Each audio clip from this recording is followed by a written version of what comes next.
Tumulak pasado alas 9 kagabi patungong New Zealand si Pangulong Aquino at miyembro ng kanyang delegasyon. Kaugnay nito, ipinahayag ng Pangulo na target niya sa kanyang 2 araw na state visit sa New Zealand ang makahimok ng mas marami pang investors sa bansa.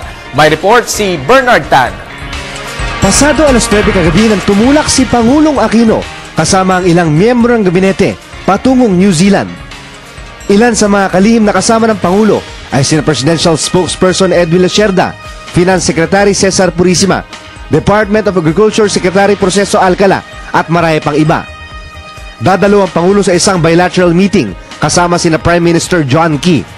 Kasama na rin dito ang kanyang ilang araw na working visit sa New Zealand at pagbisita sa Filipino community. Matapos sa New Zealand, tutungo naman ang Pangulo sa Australia para naman sa isang Strategic Partnership Forum.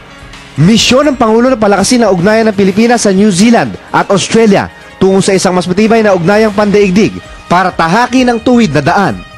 Iisang direksyon po ang toon ng layon natin sa biyaheng ito. Ang ihakbang pasulong ang ugnayan ng Pilipinas sa New Zealand at Australia. Kung tutusin, hindi po nalalayo ang mga katangian at paninindigan ng kanilang mga bansa sa atin. Mula sa mayamang kultura at malalim na pananampalataya, sa pagpapahalaga sa mga kaibigan at pamilya hanggang sa mataimtim na pagsunod sa batas at pagrespeto sa kapwa. Ayon sa Pangulo, mas madali nating mahaharap ang mga hamon ng kahirapan, climate change at issue ng terorismo kung makikipagtulungan ng Pilipinas sa ibang mga bansa. At tulad ng bawat lipunang nakasandig sa demokrasya, hangad natin ang pagkakaisa sa likod ng pagkakaiba.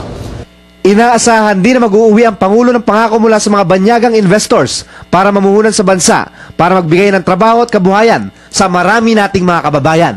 Magandang pagkakataon po ang pagbisita natin ito upang higit pang pagtibayin ang mga relasyon nating pangkomersyo.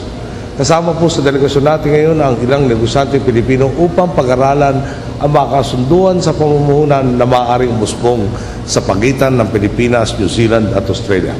Para sa Telebisyon ng Bayan, Bernard Tan.